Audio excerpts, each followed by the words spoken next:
কোরবানির পশু কেনাকাটা শুরু হয়ে গিয়েছে। বর্তমান ডিজিটালাইজড করে ফেলেছি আমরা। সবকিছুই ডিজিটাল ভাবে আমরা চিন্তা করি। যেন কোরবানির পশু কিনছি, চিন্তা করছি ওয়াইড করে, লাইভের মাধ্যমে, একদম লাইভ ওয়াইড কত কেজি হচ্ছে, এরপরে আমরা ক্যালকুলেট করে দাম নির্ণয় করছি। আসুন, এটি কি কোরবানি আদৌ হবে?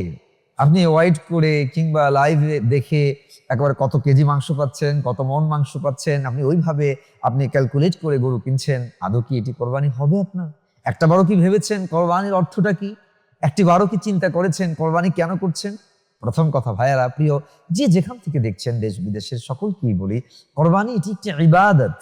মনে রাখবেন, ইবাদতের ভিতরে সর্বপ্রথম কন্ডিশন ইন্নামাল আমালু বিন্নিয়াত। আল্লাহ তাআলা আপনার নিয়তকে দেখেন। আল্লাহ তাআলা আপনি কত মনের গরু কিনছেন, কত দামি গরু কিনছেন, এটি আল্লাহর কাছে কোনো ম্যাটার করে না। সূরা হজ, আপনি সূরা হজ খুলবেন, সূরা হজের 37 নম্বর আয়াত আল্লাহ রাব্বুল ইজ্জাতুল জালাল স্পষ্ট জানিয়ে দিচ্ছেন, লা ইয়ানালুল্লাহু লুহুমুহা ওয়ালা দিমাউহা ওয়ালাকিন ইয়ানালুহুত তাকওয়া মিনকুম।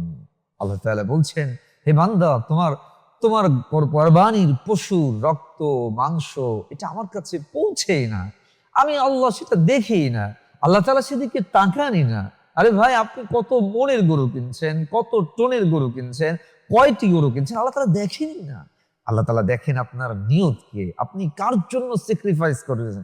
কোরবানি means sacrifice. You have to sacrifice for sake of Allah. আল্লাহর জন্য আপনি প্রস্তুতি নিচ্ছেন। আরে ভাই, এখানে কোরবানির গোশত হোক না হোক, কোরবানির গরু কিনছেন, আল্লাহর জন্য কিনবেন। যেভাবে রাসূল বলেছেন, মোটা চাঁদা দেখে কেনেন, দাম সামর্থ্য বেশি বড় কেনেন, কিন্তু আপনি মন কত কেজি পাচ্ছেন, গোস্ত কত কেজি পাচ্ছেন, ওয়াইড করে লাইভ দেখে কিনতে হবে। আপনার যদি নিয়তি হয় গোস্ত, নিয়তি যদি হয় আমি ঠকছি না দিচ্ছি, তাহলে আপনি সবচেয়ে বড় ঠকা ঠকছেন। কোরবানি হবে না, কোরবানি আল্লাহর কাছে কবুল হবে না। যদি কবুলই না হয়, তাহলে আপনি কেন এত কষ্ট করছেন? সো প্রিয় ভিউয়ার্স, আমি আপনাদেরকে বলবো, কোরবানি একান্তই আল্লাহ রাব্বুল ইজ্জাতুল জালালের জন্য। এখানে ওয়াইটের সাথে সম্পর্ক নেই, এখানে পশুর সংখ্যার সাথে পরিমাণের সাথে কোনো সম্পর্ক নেই। আসুন আমরা নিয়ত করি একান্তই কোরবানি যেন আল্লাহর জন্য হয়। সুতরাং ওয়াইট করে লাইভ দেখে গোস্তর নিয়তে যদি কেউ কোরবানি করে, স্পষ্ট কথা, কোরবানি হবে না। কোরবানি আল্লাহর জন্য হতে হবে, একান্তই আল্লাহর জন্য।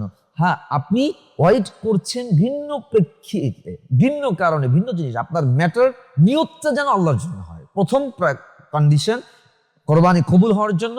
আপনারা সবাই পড়েন সূরা কাউসার, আল্লাহ তাআলা বলছেন, ফাসাল্লি লিরাব্বিকা ওয়ানহার, লিরাব্বিক, আল্লাহর জন্য কোরবানি করবেন। ইন্নামাল আমালু বিন্নিয়াত, আল্লাহর জন্যই নিয়ত হতে হবে, আল্লাহর জন্যই স্যাক্রিফাইস হতে হবে। আসুন আমরা নিয়তকে পরিশুদ্ধ করি। কোরবানির পশু কেনার ক্ষেত্রে অবশ্যই আমরা আল্লাহর জন্যই কিনছি, এটাকে মাথায় রেখে আমরা কোরবানির পশু কিনবো এবং আল্লাহর জন্য করব। আল্লাহ আমাদেরকে কবুল করুক, আল্লাহ আমাদের কোরবানিকে কবুল করুক, কোরবানির পশুকে আল্লাহর জন্যই করতে পারি, কিনতে পারি, সেই তৌফিক দান করুক। আসসালামু আলাইকুম ওয়া রাহমাতুল্লাহ।